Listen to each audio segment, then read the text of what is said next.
Ezekiya igihe ari ku ngoma, Imana ituma umukozi wayo Yesaya agende kubwira Ezekiya utunganye ibyo mu rugo rwawe kuko ugira upfe. Hanyuma Ezekiya asubirira igisika asenga Imana, amaze kurira Imana yibutsa Imana ibikorwa yakoze. Hanyuma Imana ikirungika umukozi wayo yitwa Yesaya agenda kumubwira Ezekiya, ugusenga kwawe kumvise, rero Imana ikongeye imyaka 15. Imana imaze kumwongera imyaka 15, Ezekiya aryoherwa yuko ashishikaye kuba umwami kuko Imana yamwongeye igihe cyo kubaho. Hanyuma umwami w'i Babuloni amenya izo nkuru yuko Ezekiya yongewe imyaka yo kubaho. Hanyuma umwami arungika intumwa zigende gukeza umwami Ezekiya, zigende kumuraba kuko yarageze habi, yarageze gupfa.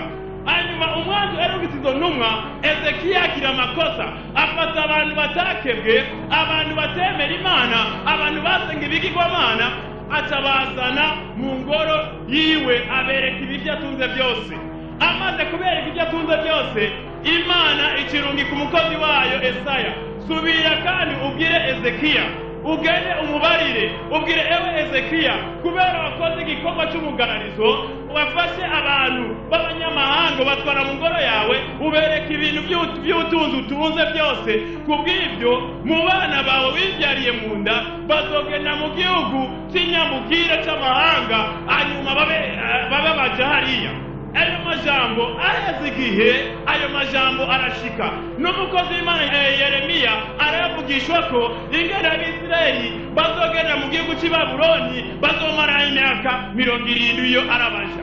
Umwami Nebukadineza ari ku ngoma, kuko yari umunyabubasha, yari umunyabushobozi, igihugu cyose yatera yaragifata mpiri, kuko aho yatera hose yarahafata. Hanyuma yigarurira ibihugu byinshi byari bimukikije.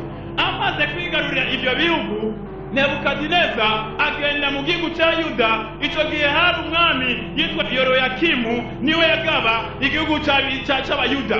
Rero Yehoyakimu amaze gutwara imyaka 3, Nebukadineza atera igihugu cy'Abayuda. Amaze kugitera agifata mpiri. Amaze kugifata mpiri, acabatwara bose n'inyagano, abatwara i Babuloni. Amaze kubatwarayo ndetse n'abana bo mu nda y'ingoma ba Daniyeli hamwe n'Abashaduraki, Meshaki na Abedenego nabo bafatwa mpiri, batwagwa muri icyo gihugu cy'i Babuloni. Bamaze gutwagwa muri icyo gihugu, hanyuma umwami Nebukadineza kuko yarahambaye, yarakomeye, yari umuntu yatera ibihugu akabifata mpiri, aca yibona ko ari umuntu akomeye, aca yibona ko ari umuntu ahambaye, aca yibona ko ari umuntu ashizwe hejuru. Hanyuma Nebukadineza atategura igishushanyo cy'inzahabu. Amaze gutegura igishushanyo cy'inzahabu aragishiraho.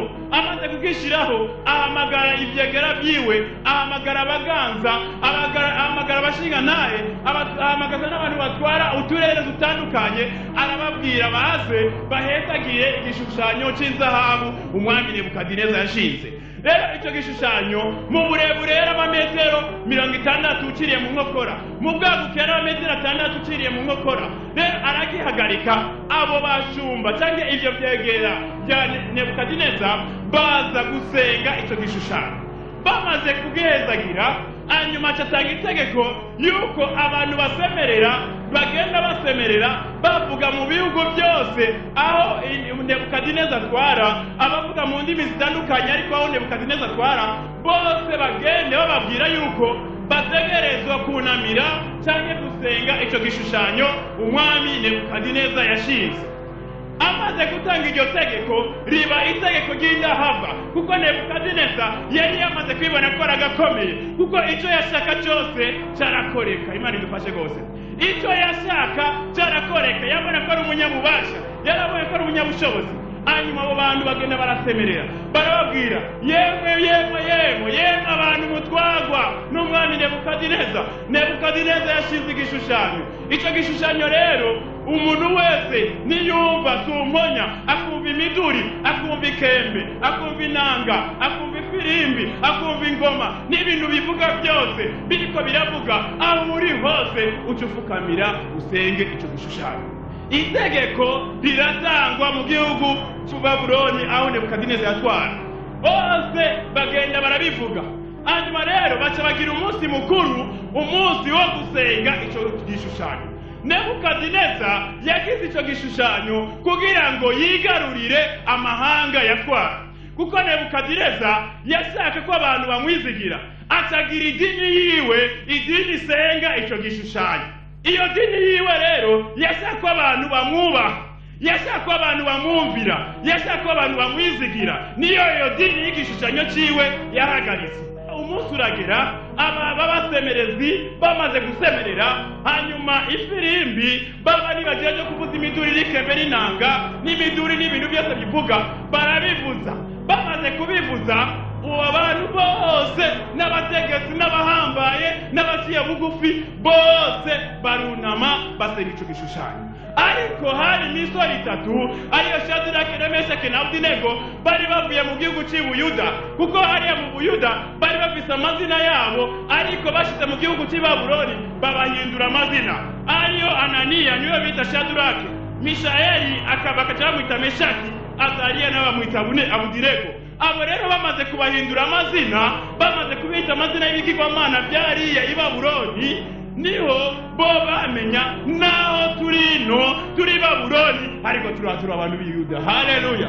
Naho turi Babuloni, twebwe simvukira zi Babuloni, nicyo gituma tudashobora gusenga ibishigishanya byabo cyangwa ibigirwamana byabo. Twebwe turi abantu b'Iyuda. Iyuda dusenga Imana nzima, Yehova yaremye ijuru n'isi. Haleluya!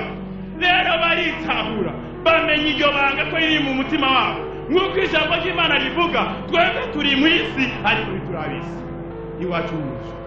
Niko nabo bitahuye, bari Babuloni ariko ni bari abantu b'i Babuloni, bari abantu b'Iyuda. Bobo rero baca bagira imigambi yo gutungana, bagira imigambi yo kugororokera Imana. Bamenya ko Imana basenga ni Imana ifuha, bamenya ko ari Imana itabangikanye, ni Imana itemera ko bayibangikanye, ko ari Imana ifuha. Hanyuma ibyo bintu bivuzwe, bamaze kubivuza, Shadirake na Meshaki na Abedenego banga gufukamira ibyo bishushanyo. Baze gufukamira, Abakaludayo bari hafi yabo barababona, baca bagenda kubwira umwami, bavuga, ewe mwami Nebukadineza, si wowe ubwawe watanze itegeko yuko umuntu wese atazosenga iki gishushanyo wahagaritse ko azotegwa mu itaniro ry'umuriro? Umwami Nebukadineza avuga, ego ibyo ni itegeko jewe natanze.